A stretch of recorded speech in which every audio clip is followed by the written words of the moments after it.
From 1962 to 1992, Johnny Carson ruled the American living room.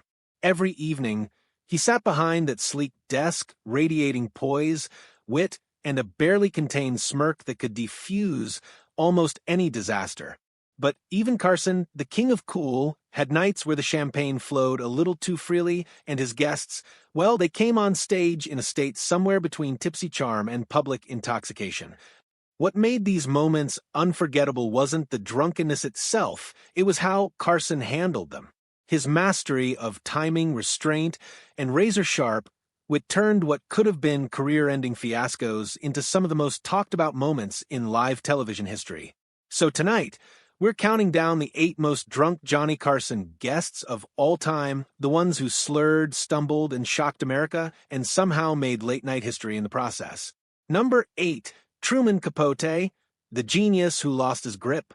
Few names carried more prestige and eccentric brilliance than Truman Capote, the literary icon behind Breakfast at Tiffany's and In Cold Blood. But one fateful night on The Tonight Show, Capote's sharp tongue was dulled by one too many martinis. Carson had invited Capote to discuss his new book, an appearance meant to remind America of his literary genius.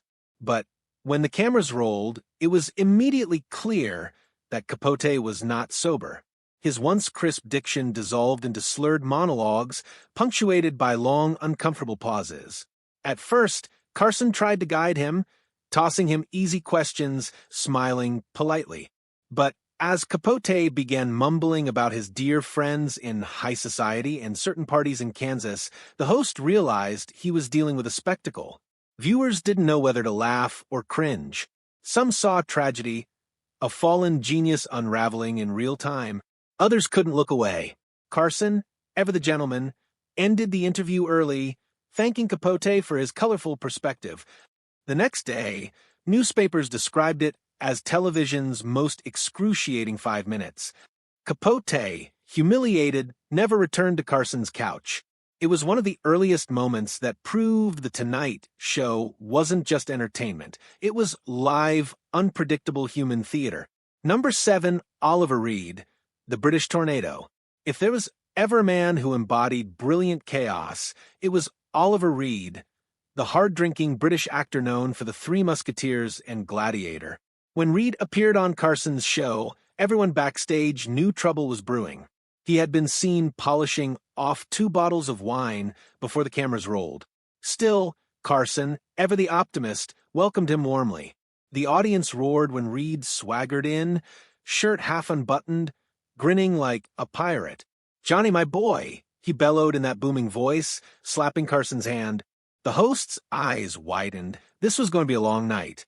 Reed began with stories about sword fighting and drinking contests that would make sailors blush.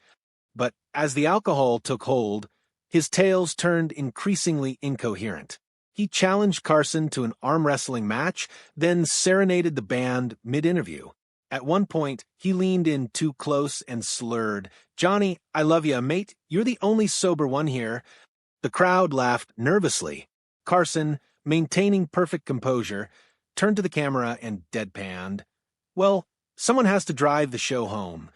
The line saved the segment, pure Carson magic. What could have been a train wreck became an instant classic. But NBC producers later admitted they nearly cut the episode entirely. Oliver Reed, of course, shrugged off the criticism. "I wasn't drunk," he said afterward. "I was celebrating life." And for those who saw it live, that celebration was something they'd never forget. Number 6, Shelley Winters, the hurricane in human form. Actress Shelley Winters was a Hollywood force, brilliant, fiery, and famously unpredictable. When she walked onto Carson's stage, The Tonight Show was no longer a polite conversation. It was a storm. Winters had been drinking backstage, reportedly a mix of vodka and orange juice for nerves. By the time she sat down, she was animated, loud, and ready for confrontation. Carson began gently, asking about her latest film. But Winters wasn't there to talk about cinema, she was there to perform. Within minutes, she began venting about Hollywood's double standards for women, calling producers clowns in tuxedos. The audience laughed uneasily as Carson tried to steer her back on track. Then came the infamous moment. Shelley grabbed her drink, took a long gulp, and splashed a few drops onto Johnny's suit jacket. "You need a drink, Johnny," she exclaimed. The studio gasped. Carson froze, then slowly looked down at his drenched sleeve. Without missing a beat, he smiled and said, "Well, that's the first time anyone's tried to water me on national television." The crowd erupted.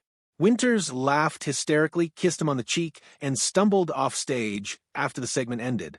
For years, that clip circulated as proof that no one could rattle Johnny Carson, not even Shelley Winters at full throttle. Number 5, Dean Martin, the king of controlled chaos. When you think of alcohol and charm, one name stands above them all: Dean Martin. The Rat Pack legend was known for his smooth voice, sharp wit, and ever-present glass of bourbon. But here's the secret. Most of the time, that bourbon was iced tea. Dean Martin wasn't always the drunk he played on stage, except for one memorable night with Johnny Carson. On that night, the line between act and reality blurred. Dean showed up, visibly buzzed, his tie loose, eyes twinkling with mischief. He leaned into the camera and said, "Johnny, I'm not drunk, I'm just rehearsing." The audience howled.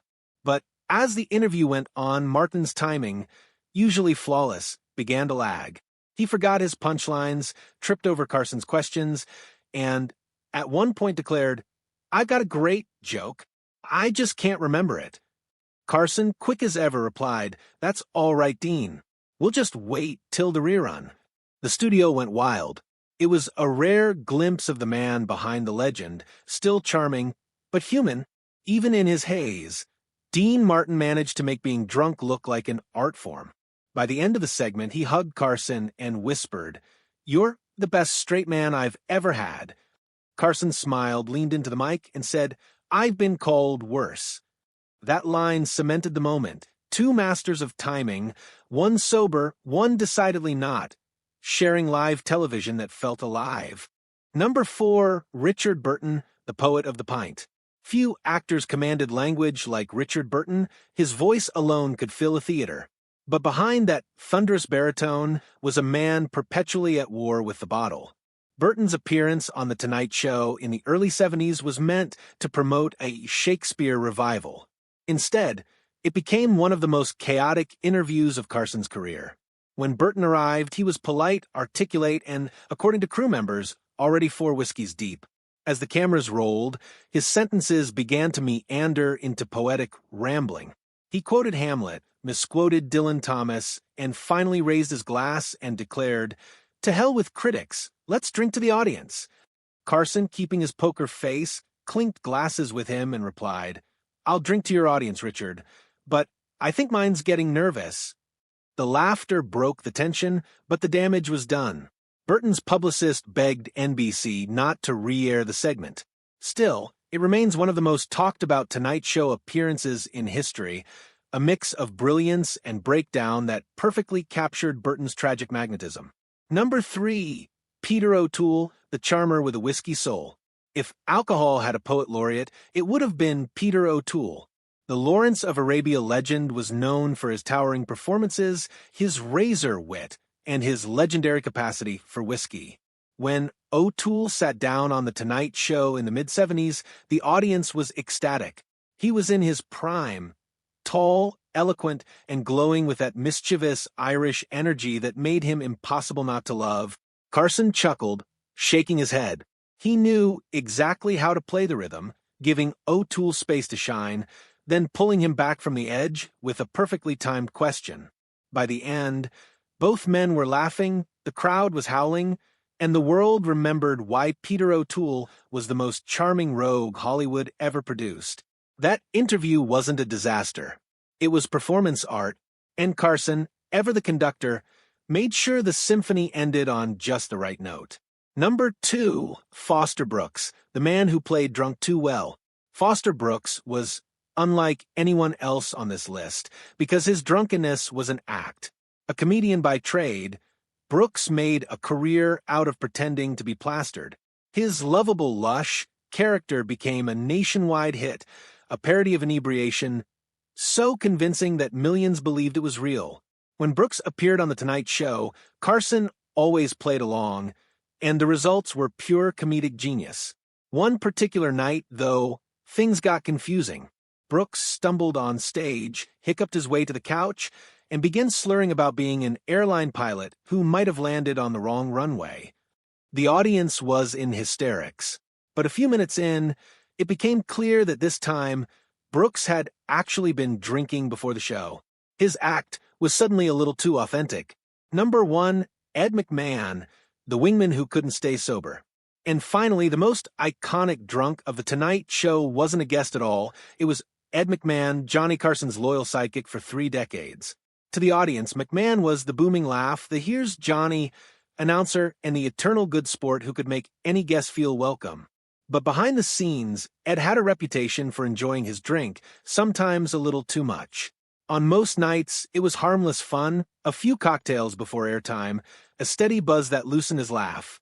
But there were a handful of nights when it went too far, and Carson's patience, though endless, was tested.